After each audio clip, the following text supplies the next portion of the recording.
Llegué al aeropuerto con el corazón latiendo de anticipación. Soñaba con viajar con mi hija, con una posible reconciliación familiar, con la cálida arena de Florida bajo mis pies, pero allí no había nadie esperándome. Llamé por teléfono. «Oh, tu vuelo debía ser ayer. Creo que llegaste tarde», respondió entre risas. Risas al otro lado de la línea. Burlas. Traición de mi propia sangre. Hice una sola llamada y, después de eso, tuve 87 llamadas perdidas. Su viaje terminó tras las rejas. Antes de continuar, suscríbete al canal y escribe en los comentarios qué hora es en el lugar donde estás.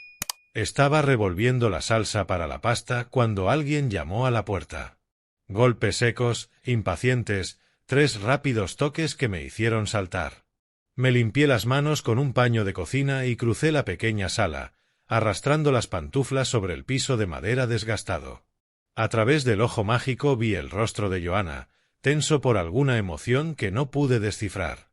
Buford estaba detrás de ella, con las manos metidas en los bolsillos de su abrigo. «Joanna, cariño», dije al abrir la puerta de par en par. «¡Qué sorpresa! Pasa, por favor». Entró sin mirarme a los ojos, con su bolso de diseñador colgado del hombro. Buford la siguió, dejando rastros de nieve sobre el felpudo de la entrada. Ni siquiera se molestó en saludar. «Papá, tenemos que hablar», dijo Joanna con ese tono cortante que tanto temía en el último año. Dejó caer su bolso sobre la mesa de la cocina con un golpe seco que hizo vibrar el salero. «Por supuesto», respondí. «Déjame bajar el fuego. ¿Quieres un té? ¿Un café? No vinimos por refrigerios». Buford se sentó en mi silla. La mía, la que tenía el cojín adaptado a mi espalda. Estiró las piernas como si estuviera en su propia casa, con una mueca burlona en los labios. Apagué el quemador y los enfrenté, con el estómago encogido. Joanna ya estaba sacando recibos de su bolso, extendiéndolo sobre la mesa como si fueran pruebas en un juicio. «Mira esto, papá». «Solo mira», dijo, señalando los números con el dedo. «Hipoteca, seguro, impuestos de la propiedad. Nos están aplastando. La casa que te di tiene esos gastos. Sí, todas las casas los tienen. Pero la tuya la tienes en propiedad, Joanna. Sin renta, sin casero». «Eso ya no es suficiente», me interrumpió, con la mirada endurecida. «No entiendes lo caro que está todo. El negocio de consultoría de Buford tuvo un trimestre lento y tenemos obligaciones. Obligaciones reales». Me acerqué un poco más a la mesa, intentando mantener la voz firme. «Te di la casa que construí con tu madre. Cada centavo que ahorré fue a parar a esa propiedad. ¿Qué más puedo? ¿Qué más?» Buford se inclinó hacia adelante, con un tono sarcástico. «Estás aquí, en este acogedor departamento, con tu pensión e inversiones, jugando al mártir. Mientras tanto, nosotros vivimos al día. Tienes recursos, viejo. Es hora de que pongas de tu parte». La palabra viejo me golpeó como una bofetada. Sentí como el calor subía por mi cuello. «¿Cómo te atreves a hablarme así? Trabajé 40 años para darle a mi familia una vida digna. Esa casa era mi seguridad para la jubilación, y la entregué porque Joanna es mi hija y quería que tuviera estabilidad. No voy a permitir que me hablen como a un tacaño en mi propia casa». Joanna se levantó bruscamente, arrastrando la silla contra el suelo. «¿Ves? Esto es exactamente lo que Buford dijo que pasaría. Te pones a la defensiva en lugar de ayudarnos. Necesitamos dinero, papá, no sermones sobre tus sacrificios». Fui hacia el estante donde guardaba una carpeta con todos los documentos de transferencia de la propiedad. Las manos me temblaban ligeramente mientras sacaba una copia de la escritura. «Mira esto». Firmé la entrega de una casa valorada en $400,000. $400,000. Y tú me llamas tacaño. Ella arrancó el papel de mis manos, con el rostro enrojecido. Lo miró un instante y luego lo rompió por la mitad. «¿Crees que el papeleo me impresiona? ¿Que esto compensa el no ayudarnos cuando realmente lo necesitamos? El sonido del papel rasgado resonó en mi diminuta cocina. Me quedé inmóvil, mirando cómo los pedazos caían al suelo. Fuera, dije con voz ronca. Los dos. Ahora.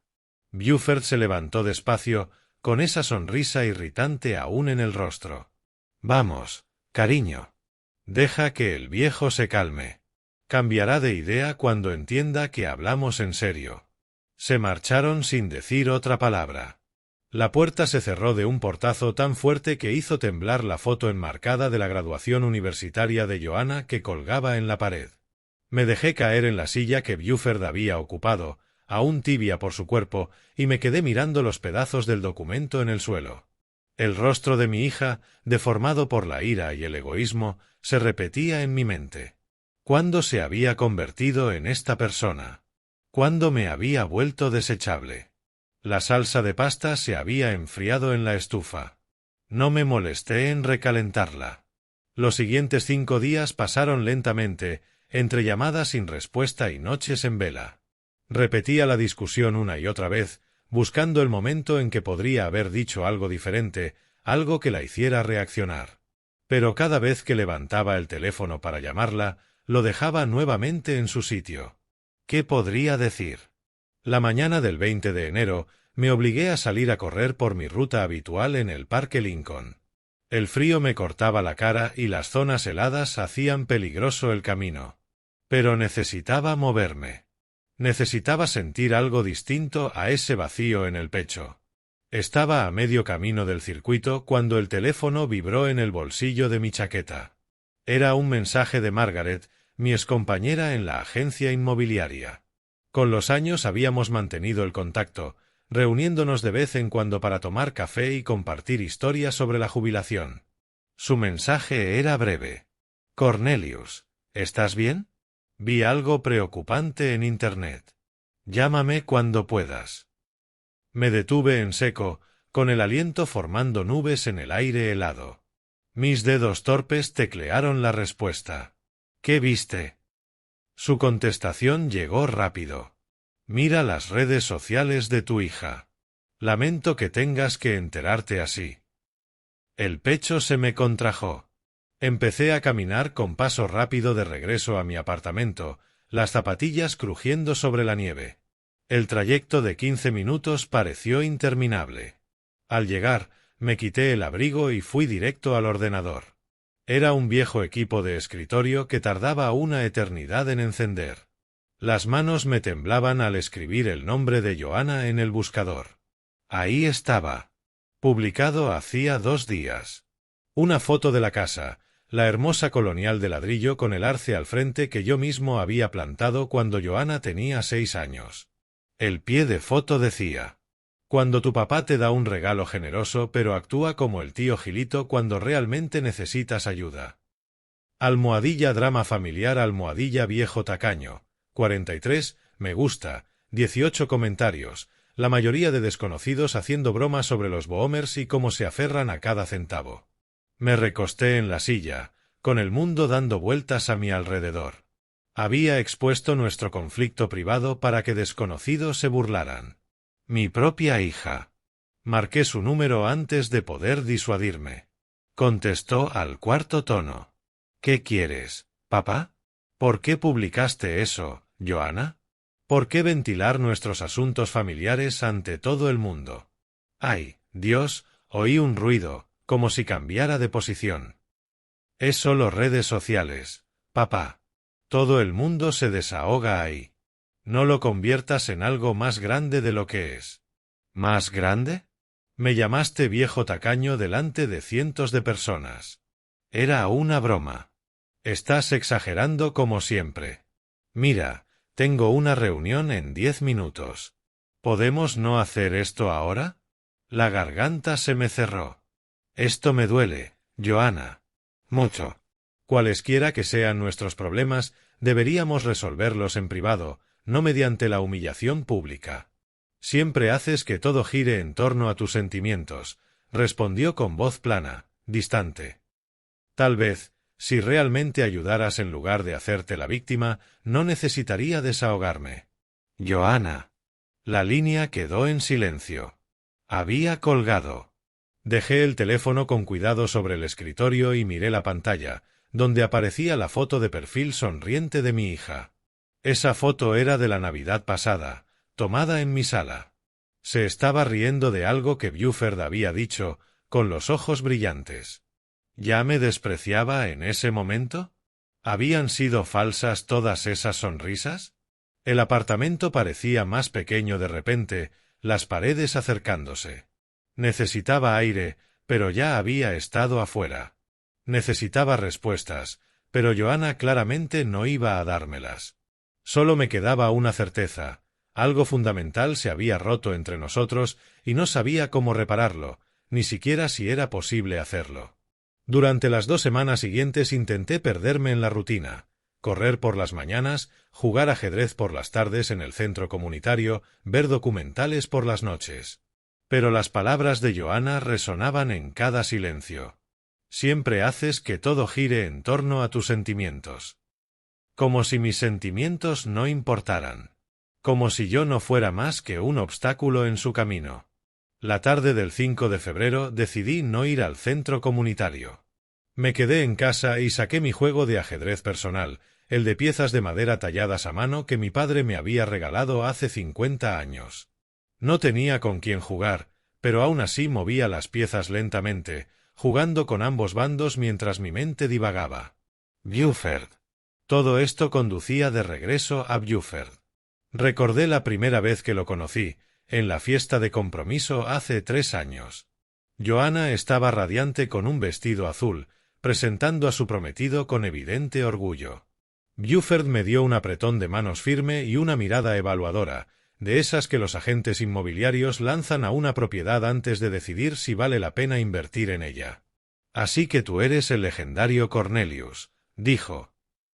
«Joanna me ha contado que construiste todo un imperio en el mercado inmobiliario de Chicago». «Me fue bastante bien», respondí con modestia. «Lo suficiente para retirarme cómodamente y dejarle algo a mi hija». Sus ojos se agudizaron con interés. «Un hombre inteligente. El legado familiar lo es todo». En ese momento pensé que valoraba la importancia de la familia. Ahora entendía que lo que hacía era calcular mi patrimonio neto. Moví un caballo negro y capturé a mi propio alfil blanco. En el ajedrez hay que pensar con varios movimientos de antelación. Anticipar la estrategia del oponente. Yo no lo había hecho con Buford. Estaba demasiado feliz de ver a Joanna feliz, demasiado aliviado de que hubiera encontrado a alguien tras su divorcio. No miré más allá del encanto, de la fiesta de compromiso, de la boda, de esas primeras cenas familiares. Revisé cada recuerdo buscando el punto de inflexión. Ocurrió hace unos 18 meses. Buford mencionó que su firma de consultoría estaba expandiéndose. Me pidió consejos sobre cómo aprovechar propiedades como capital para el negocio. Le recomendé cautela, que creciera despacio, sin endeudarse de forma peligrosa. Sonrió y asintió, pero sus ojos se volvieron fríos. Enfoque conservador. Es una forma de hacerlo, murmuró. Después de eso, Joanna empezó a alejarse. Llamadas menos frecuentes, visitas más cortas y, cuando hablábamos, su voz tenía un filo de impaciencia que antes no existía, como si estuviera perdiendo el tiempo conmigo. Un golpe en la puerta me sacó de mis pensamientos. Miré el reloj. 8:30 de la tarde, demasiado tarde para visitas sociales. Al abrir la puerta, el pasillo estaba vacío, salvo por un sobre en el felpudo con mi nombre escrito con la caligrafía redondeada de Joanna. Lo llevé adentro y lo abrí con manos temblorosas. Dentro había una sola hoja con una lista de viñetas. Papá. Ya que no respondes a mis llamadas, esto es lo que necesitamos. $15,000 para reparaciones del techo. La casa que nos regalaste tiene problemas. $8,000 para cubrir los gastos del negocio de Buford este trimestre. $5,000 para los próximos impuestos de la propiedad. Total, $28,000. Necesitamos esto antes del 1 de marzo. Si de verdad te importo, ayudarás. Jai. $28.000 exigidos como si yo fuera un cajero automático. Sin, por favor. Sin una mínima mención a lo que ya había sacrificado. Solo derecho y exigencias, con una fecha límite. Apreté la carta en mi puño y caminé hacia la ventana. Afuera, la nieve volvía a caer, cubriendo la calle con un manto blanco. En algún lugar allá afuera, mi hija dormía en la casa que yo había construido, caminaba por los suelos que yo había restaurado, respiraba en las habitaciones que yo mismo había pintado. Y pensaba que yo era su enemigo. No, no su enemigo. El enemigo de Buford. Y de alguna manera él la había convencido de que yo era el villano de esta historia. Alisé el papel arrugado y lo leí de nuevo. La redacción, el tono, no sonaban como Joanna. Sonaban como las palabras de otra persona saliendo de su boca, veneno que se había infiltrado en sus pensamientos. Volví a mirar el tablero de ajedrez. A veces, en el juego, hay que sacrificar una pieza para ganar la partida. Hay que dejar que el oponente crea que está ganando, hasta el momento exacto en que atrapas a su rey. No estaba dispuesto a rendirme con mi hija, pero tampoco iba a seguir siendo tratado como un tonto. Las 2 semanas siguientes se fundieron en una rutina extraña. Corría por las mañanas en el Parque Lincoln, charlaba con los vecinos en el buzón del edificio, veía documentales sobre exploradores árticos y civilizaciones antiguas. Cualquier cosa para ocupar mi mente. No llamé a Joanna. Ella tampoco me llamó. El silencio entre nosotros se sentía como un ser vivo, creciendo y haciéndose más pesado cada día. La mañana del 20 de febrero estaba sentado en la mesa de la cocina, con una taza de café y leyendo el Tribune, cuando sonó el teléfono. El nombre de Joanna apareció en la pantalla.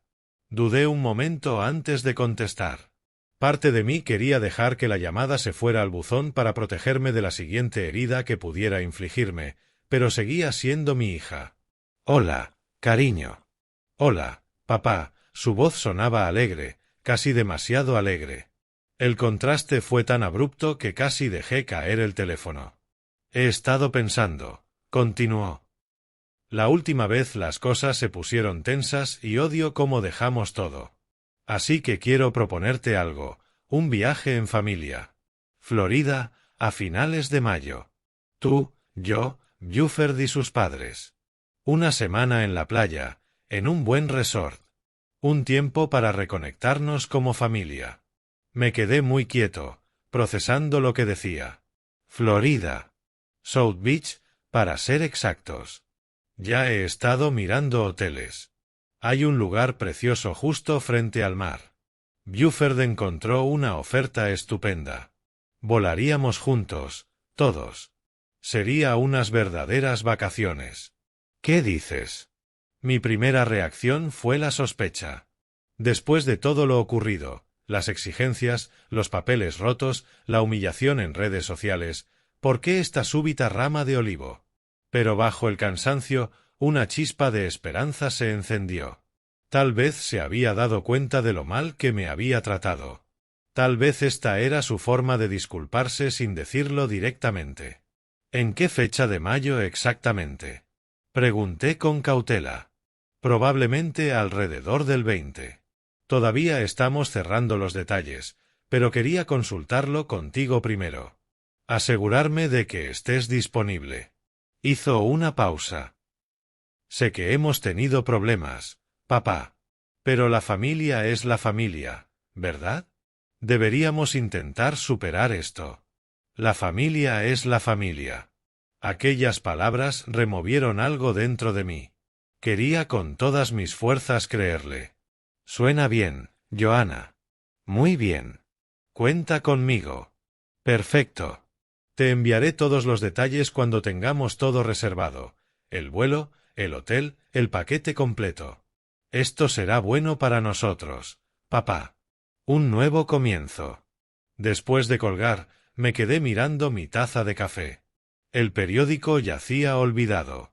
Un viaje a Florida, con Joanna, Buford y sus padres.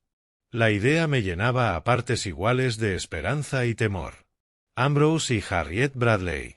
Los había visto exactamente 3 veces, y cada encuentro me había dejado un sabor amargo. Pero tal vez, en un lugar neutral, lejos de Chicago, lejos de las presiones económicas, podríamos reencontrarnos. Bajé mi calendario de pared y marqué el 20 de mayo con un círculo. Mis manos estaban más firmes que en semanas. Una oportunidad. Solo quería eso. Una oportunidad de reconectar con mi hija antes de que fuera demasiado tarde. 5 días después, me encontré en un café del centro al que solía ir con mis colegas años atrás. El lugar apenas había cambiado. Las mismas paredes de ladrillo visto, los mismos muebles desparejados, el mismo aroma a granos tostados que te envolvía apenas cruzabas la puerta. Necesitaba salir del apartamento, alejarme de mis pensamientos. Pedí un café negro y tomé asiento junto a la ventana. Afuera, los transeúntes caminaban rápido con sus abrigos de invierno, el aliento visible en el aire frío. Dentro, el local zumbaba con conversaciones suaves y el silbido de la máquina de espresso. Pensé en Ambrose y Harriet Bradley. La primera vez que los conocí fue en la fiesta de compromiso, el mismo evento donde conocí a Buford. Ambrose me había dado un apretón de manos firme y una mirada calculadora, como si estuviera evaluando mi valor neto con los ojos. En menos de 10 minutos de conversación hizo 3 comentarios distintos sobre la gente de orígenes modestos y saber cuál es su lugar.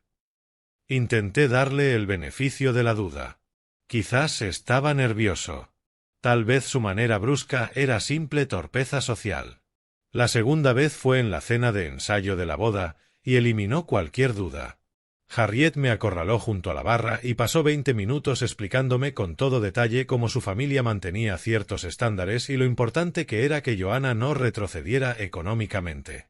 La insinuación era clara: yo era el retroceso. El ancla que podía hundir las aspiraciones de su hijo. Pero fue el tercer encuentro, una cena tensa en su casa en Evanston, 6 meses después de la boda, el que confirmó mis sospechas. Ambrose presidía la mesa de caoba hablando grandilocuentemente sobre la responsabilidad fiscal, mientras su esposa asentía mecánicamente. «Tú trabajaste en bienes raíces, ¿no es así, Cornelius?», dijo, girando el brandy en una copa enorme. Debe haber sido todo un ajuste pasar de ser corredor a la jubilación. La pausa antes de jubilación fue deliberada, cargada de condescendencia. Me fue lo suficientemente bien como para retirarme cómodamente, respondí con calma. Ese siempre fue el objetivo. Por supuesto, aunque uno se pregunta si ha pensado en la planificación del legado, en asegurarse de que la próxima generación tenga recursos adecuados, no solo suficientes. Buford esbozó una sonrisa burlona detrás de su copa de vino. Joanna miró fijamente su plato. Terminé mi cena en silencio y me marché en cuanto fue socialmente aceptable hacerlo. Ahora, sentado en ese café con el vapor elevándose de mi taza, me pregunté cómo sería pasar una semana con Ambrose y Harriet. ¿Me tratarían con el mismo desprecio apenas disimulado? ¿O el ambiente de playa, las vacaciones, suavizarían las aristas de todos? Di un largo sorbo a mi café. Tal vez el viaje me daría la oportunidad de observarlos más de cerca, de entender qué clase de personas habían criado a Buford. Quizá vería algo, alguna grieta en su fachada, que me ayudara a comprender en qué se había metido mi hija. La puerta del café se abrió y entró una ráfaga de aire frío. Me subí la chaqueta y me quedé mirando la calle, sin planear nada, solo observando. A veces, observar bastaba.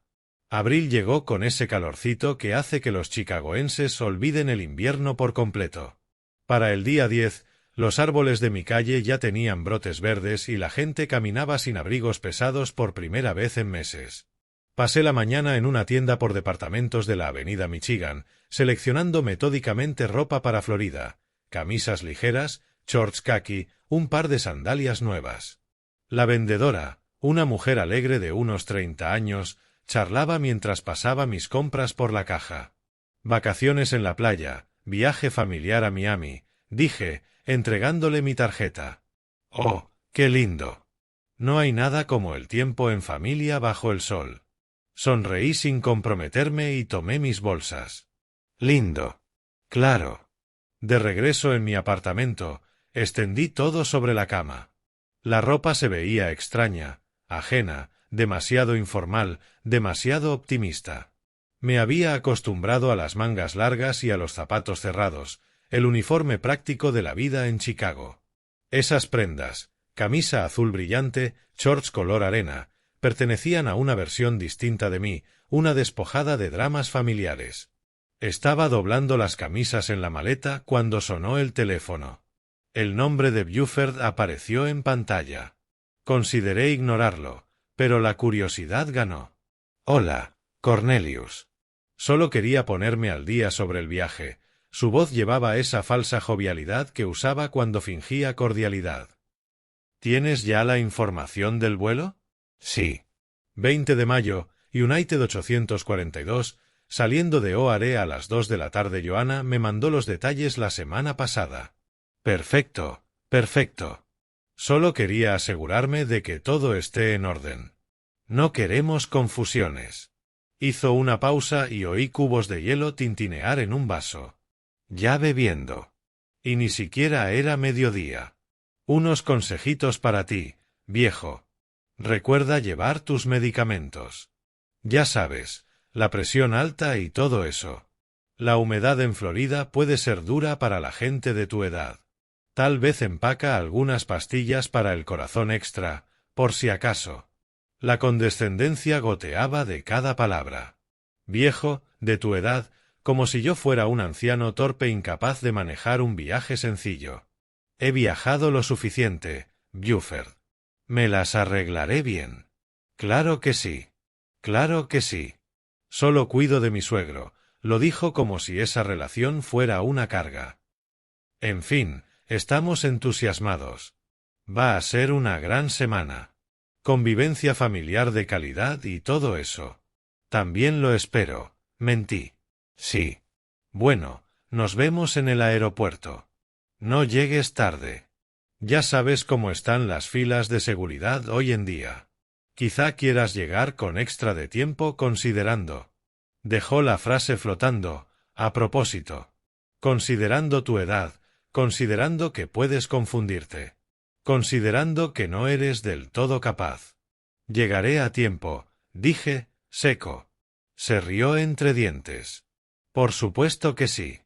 Bien, tengo que correr. Nos vemos el 20.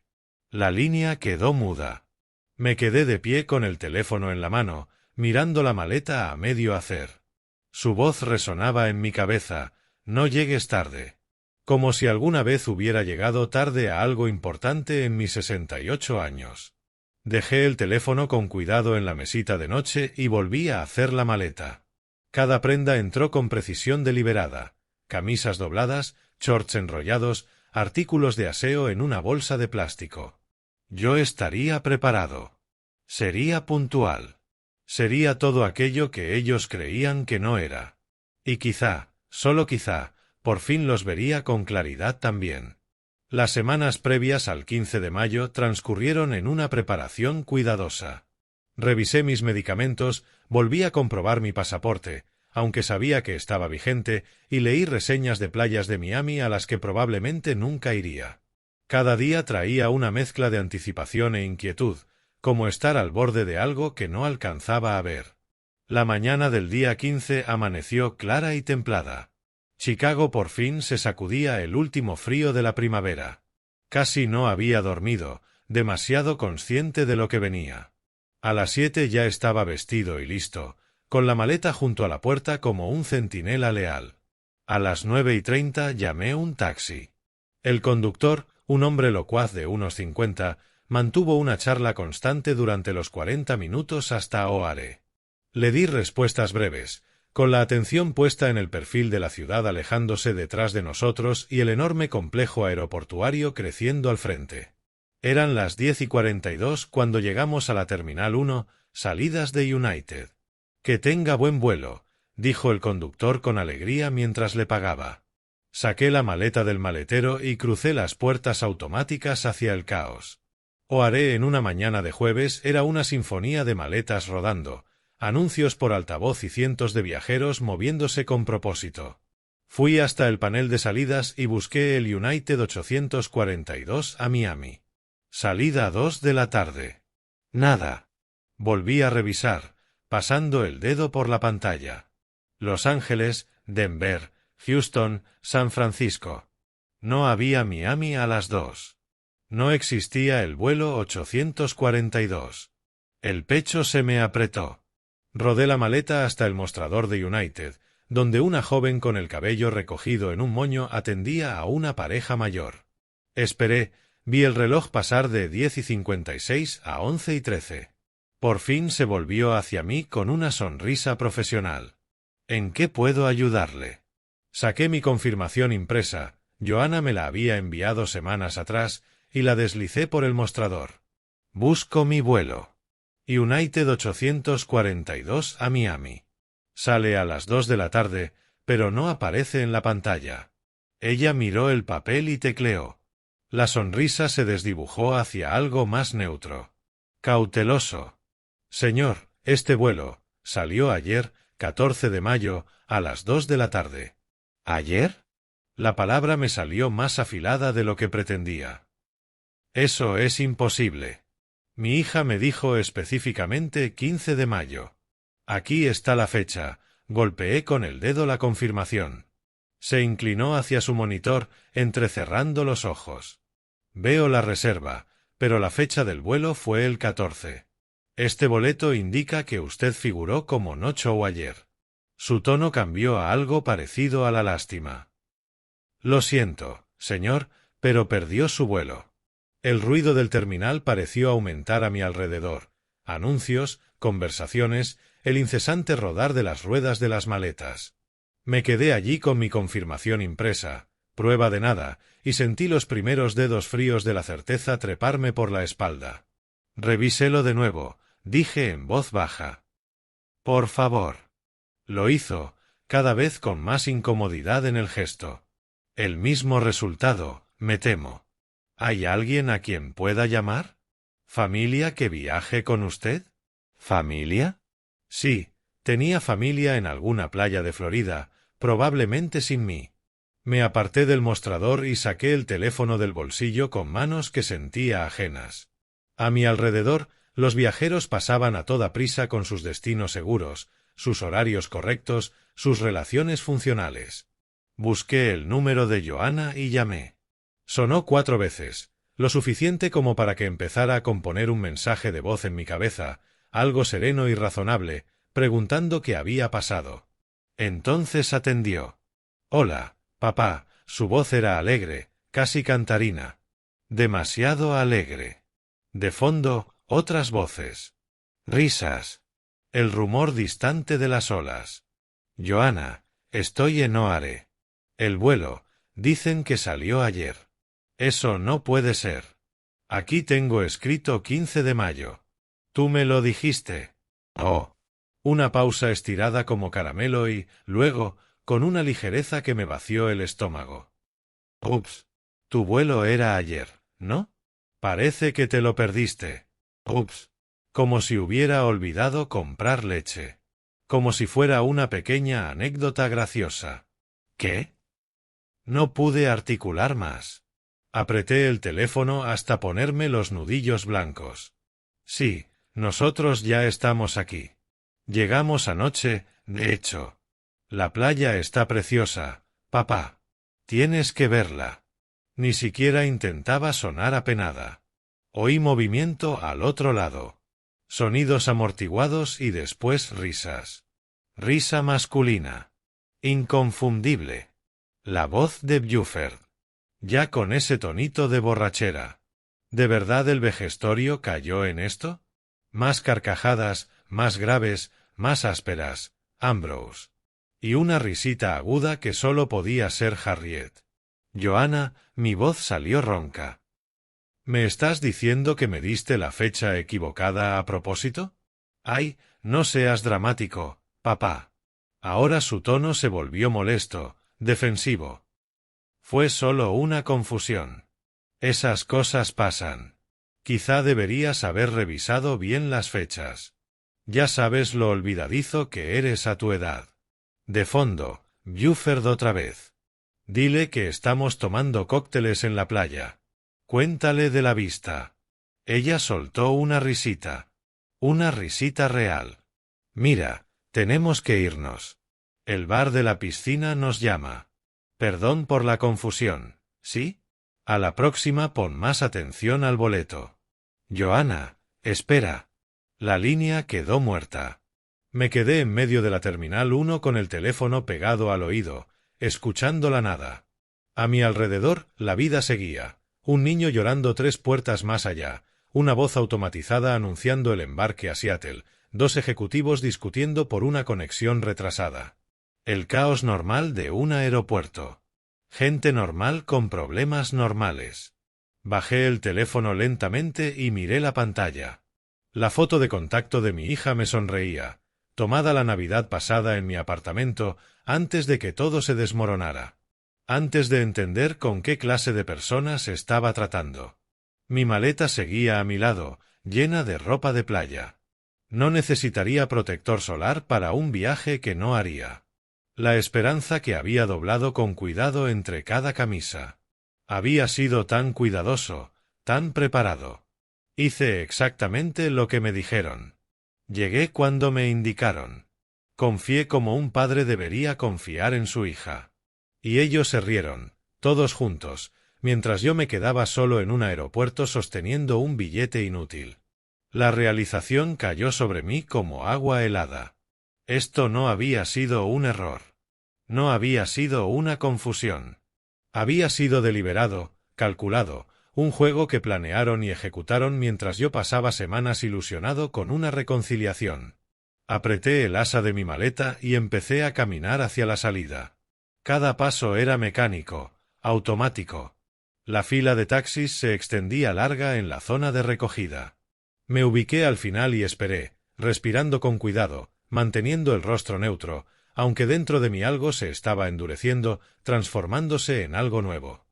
El trayecto de regreso a casa transcurrió en silencio. La conductora, una mujer mayor esta vez, pareció captar mi estado de ánimo y no intentó conversar. Me senté en el asiento trasero mirando cómo Chicago desfilaba tras el cristal. Calles familiares, edificios familiares, una vida familiar que de pronto parecía pertenecer a otra persona, alguien que no comprendía de lo que su propia hija era capaz. Llegamos a mi edificio a las 12:37 del mediodía. Pagué, llevé la maleta por el vestíbulo y tomé el ascensor hasta mi piso. La señora Chen, del 4B, estaba en el pasillo regando su planta junto a la puerta. ¿De vuelta tan pronto, señor Hart? Pensé que se iba de vacaciones. Cambio de planes, dije mientras abría la puerta. Que tenga un buen día, señora Chen. Dentro de mi apartamento todo estaba exactamente igual que cuando lo dejé. Los platos del desayuno seguían en el fregadero, el periódico doblado sobre la mesa de centro, el juego de ajedrez en la mesita lateral con las piezas congeladas a mitad de partida desde hacía semanas. Dejé la maleta en el suelo y me quedé de pie en silencio, dejando que la quietud me envolviera. Luego caminé hacia mi armario, aparté los abrigos colgados y me arrodillé frente a la pequeña caja fuerte en el suelo. Mis dedos marcaron la combinación automáticamente, el cumpleaños de mi difunta esposa, inalterado en todos estos años. La caja hizo clic y se abrió. Dentro estaban los documentos que había guardado durante décadas, escrituras de propiedad, pólizas de seguro, mi testamento. Y debajo de ellos, algunos más recientes, papeles que había reunido en los últimos 3 meses, desde que empecé a prestar atención a detalles que antes ignoraba. Saqué una carpeta manila y la abrí sobre la cama. Primero, impresiones del catastro del condado que mostraban que mi casa, la que le había regalado a Joanna, había sido refinanciada 2 veces en el último año. Ella había solicitado préstamos contra esa propiedad, préstamos que yo jamás autoricé, aunque legalmente podía hacerlo como propietaria. La deuda actual sobre la casa, casi $200,000. Segundo, extractos bancarios que había obtenido gracias a contactos que aún conservaba en el mundo inmobiliario. La consultora de Buford había sido investigada por irregularidades financieras 6 meses atrás. No se presentaron cargos, pero las denuncias eran de acceso público. Clientes que afirmaban haber recibido consejos de inversión inapropiados, fondos desaparecidos, tácticas de presión. Tercero, un informe de un investigador privado. Lo contraté en marzo, después de aquella horrible llamada en la que Joanna me colgó. El investigador había sido minucioso. Buford tenía deudas de juego en 3 casinos distintos. Ambrose había sido despedido de su trabajo en la banca hace años por violaciones éticas. No se había retirado como decía. Harriet había recibido tratamiento en 2 ocasiones por abuso de medicamentos con recetaloizo, cada vez con más incomodidad en el gesto. El mismo resultado, me temo. ¿Hay alguien a quien pueda llamar? ¿Familia que viaje con usted? ¿Familia? Sí, tenía familia en alguna playa de Florida, probablemente sin mí. Me aparté del mostrador y saqué el teléfono del bolsillo con manos que sentía ajenas. A mi alrededor, los viajeros pasaban a toda prisa con sus destinos seguros, sus horarios correctos, sus relaciones funcionales. Busqué el número de Joanna y llamé. Sonó 4 veces, lo suficiente como para que empezara a componer un mensaje de voz en mi cabeza, algo sereno y razonable, preguntando qué había pasado. Entonces atendió. «Hola, papá», su voz era alegre, casi cantarina. Demasiado alegre. De fondo, otras voces. Risas. El rumor distante de las olas. «Joanna, estoy en Oare. El vuelo, dicen que salió ayer. Eso no puede ser. Aquí tengo escrito 15 de mayo. Tú me lo dijiste». Oh. Una pausa estirada como caramelo y, luego, con una ligereza que me vació el estómago. Ups. Tu vuelo era ayer, ¿no? Parece que te lo perdiste. Ups. Como si hubiera olvidado comprar leche. Como si fuera una pequeña anécdota graciosa. ¿Qué? No pude articular más. Apreté el teléfono hasta ponerme los nudillos blancos. Sí, nosotros ya estamos aquí. Llegamos anoche, de hecho. La playa está preciosa, papá. Tienes que verla. Ni siquiera intentaba sonar apenada. Oí movimiento al otro lado. Sonidos amortiguados y después risas. Risa masculina. Inconfundible. La voz de Buford. Ya con ese tonito de borrachera. ¿De verdad el vejestorio cayó en esto? Más carcajadas, más graves, más ásperas. Ambrose. Y una risita aguda que solo podía ser Harriet. Joanna, mi voz salió ronca. ¿Me estás diciendo que me diste la fecha equivocada a propósito? Ay, no seas dramático, papá. Ahora su tono se volvió molesto, defensivo. Fue solo una confusión. Esas cosas pasan. Quizá deberías haber revisado bien las fechas. Ya sabes lo olvidadizo que eres a tu edad.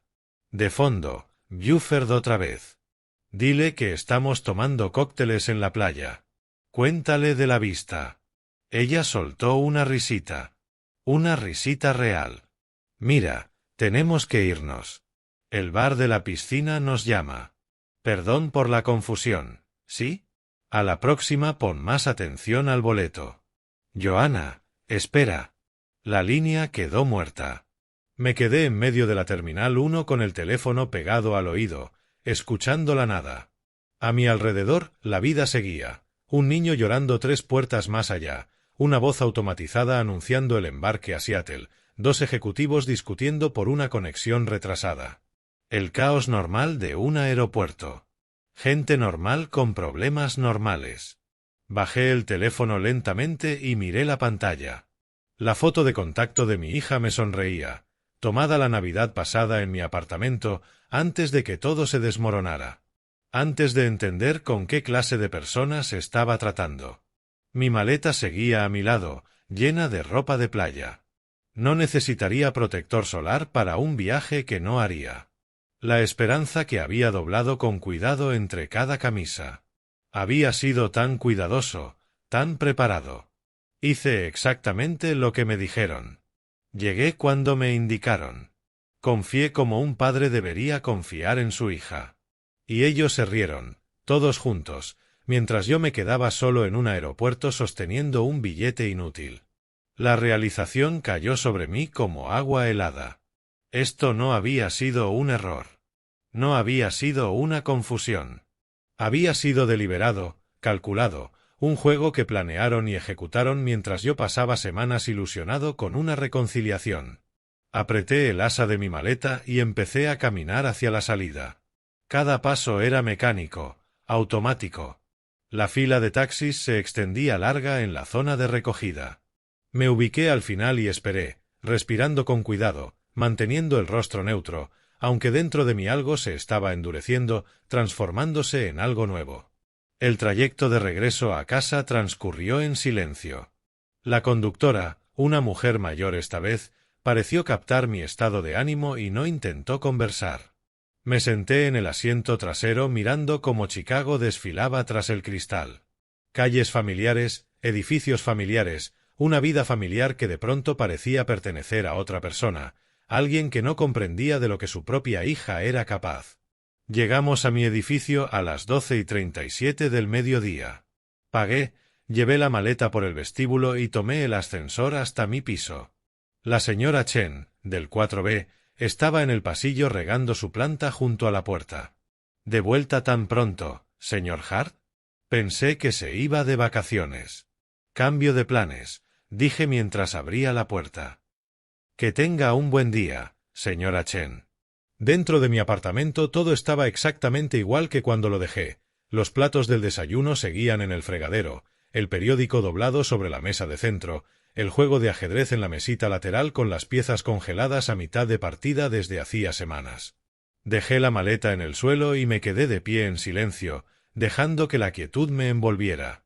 Luego caminé hacia mi armario, aparté los abrigos colgados y me arrodillé frente a la pequeña caja fuerte en el suelo.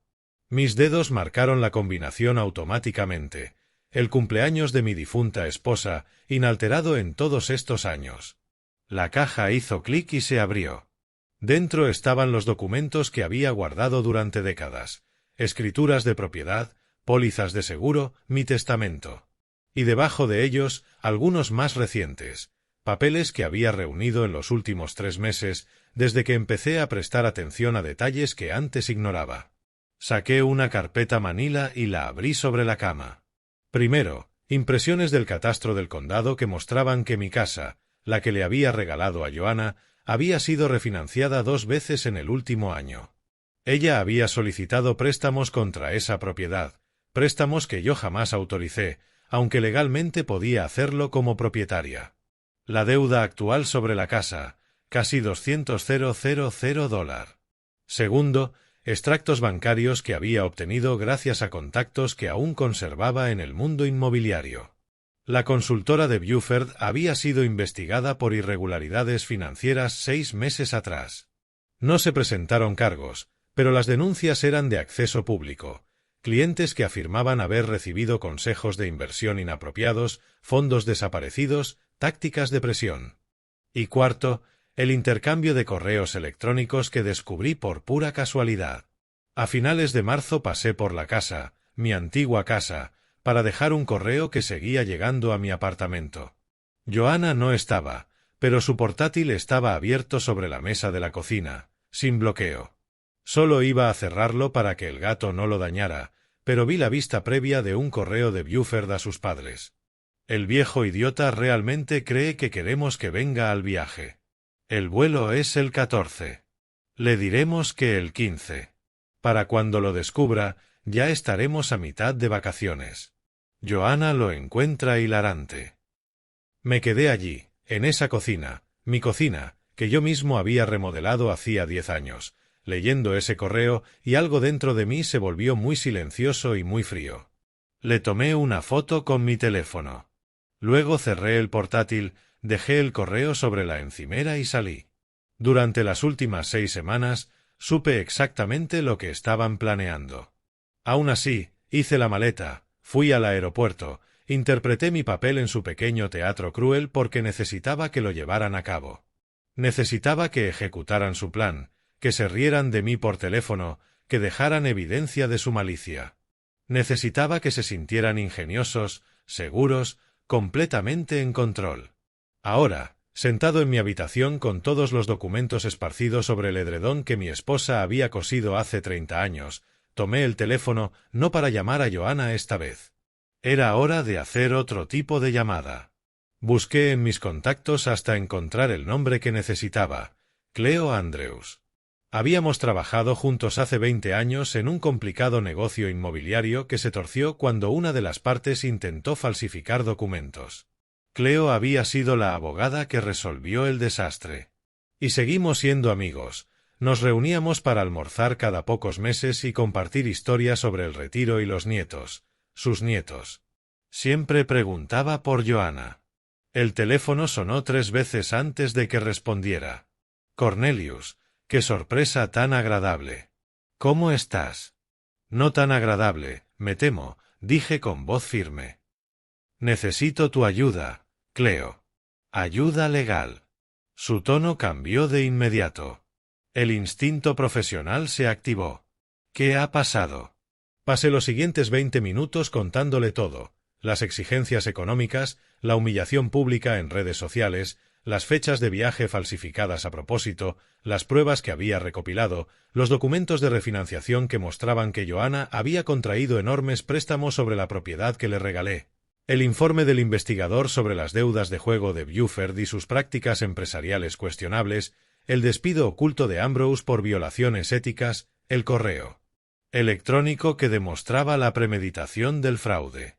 Ahora mismo están en Miami, concluí, riéndose de cómo me engañaron, usando el dinero de esas refinanciaciones ilegales para financiar sus vacaciones mientras yo estaba solo en el aeropuerto. Cleo guardó silencio unos segundos. Escuché el sonido de papeles y el tecleo de un ordenador. La refinanciación sin tu conocimiento es demandable.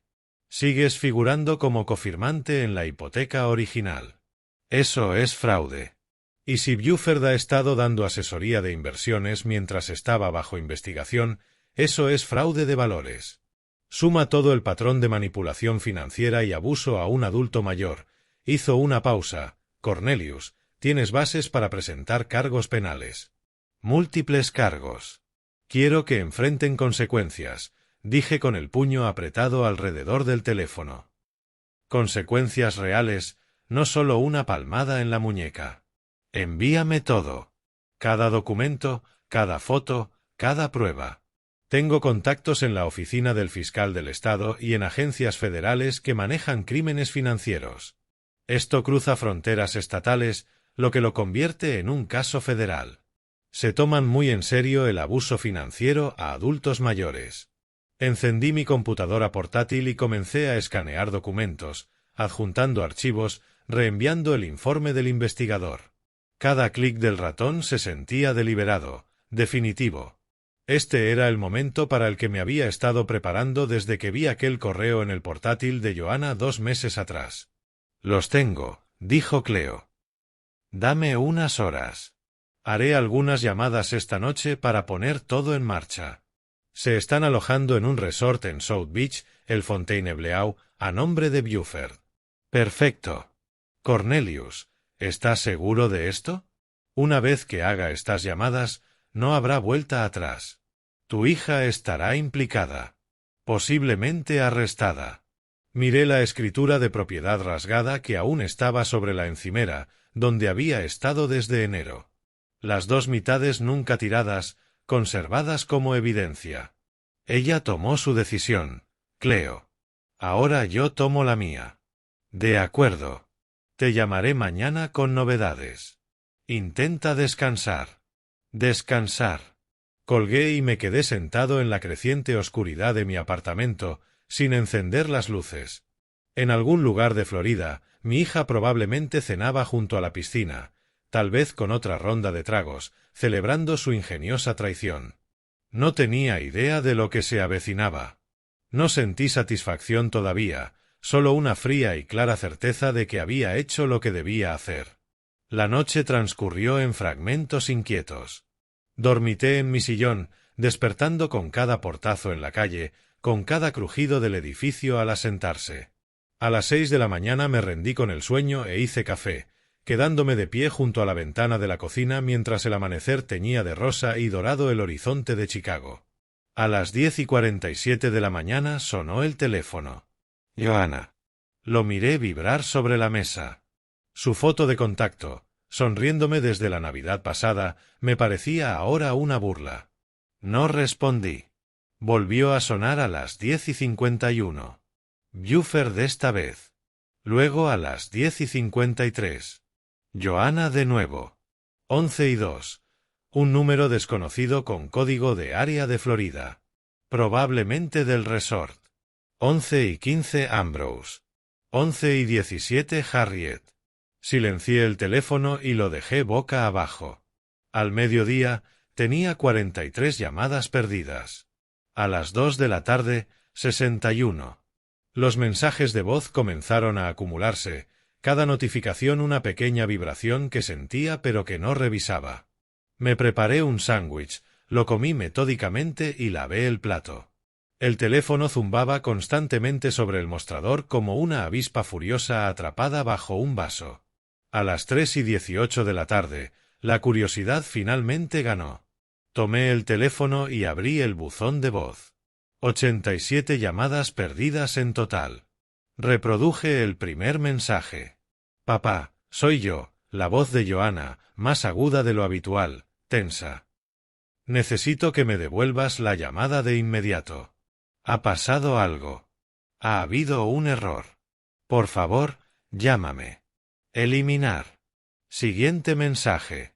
Cornelius, habla Ambrose Bradley, voz formal, cortante. No sé qué crees que estás haciendo, pero debes detener esto ahora mismo. Esto es un asunto familiar. Podemos resolverlo razonablemente. Eliminar.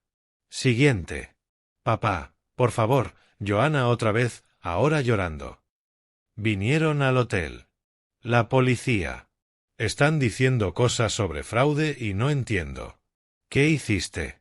¿Qué has hecho? Tienes que arreglar esto. ¿Qué has hecho? Como si yo fuera el villano en esta historia. También borré ese mensaje y, en su lugar, abrí mi portátil.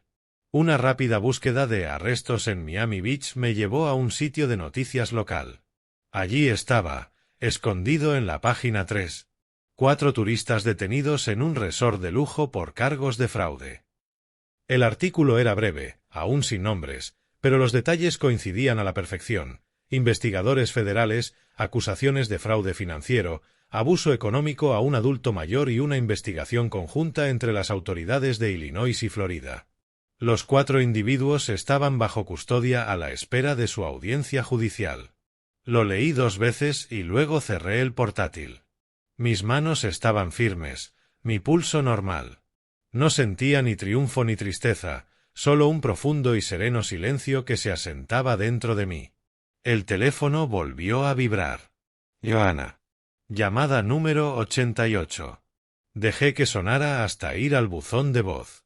Observé la notificación aparecer y luego desaparecer cuando colgó sin dejar mensaje esta vez. A través de la ventana, la ciudad seguía su curso. Los taxis tocaban el claxon. Los peatones cruzaban en el semáforo. En algún lugar, una sirena sonó brevemente y se desvaneció. Los sonidos normales de un jueves cualquiera. La pantalla del teléfono se iluminó con una vista previa de un mensaje de texto. Papá, por favor. Te lo ruego. No nos dejan salir del hotel. Hay agentes aquí. Por favor. Puse el teléfono boca abajo de nuevo y fui a prepararme una taza fresca de café. El silencio de mi apartamento ahora se sentía diferente. No era soledad. Era paz. 4 días después, un martes por la mañana que no se distinguía de cualquier otro, Cleo llamó. Está hecho, dijo simplemente. Bueno, casi hecho. Los engranajes de la justicia giran despacio, pero están girando. Me acomodé en mi silla con el café en la mano. Afuera, un camión barredor pasó ruidoso por la calle. Cuéntame. Los 4 fueron arrestados el jueves por la tarde en su hotel.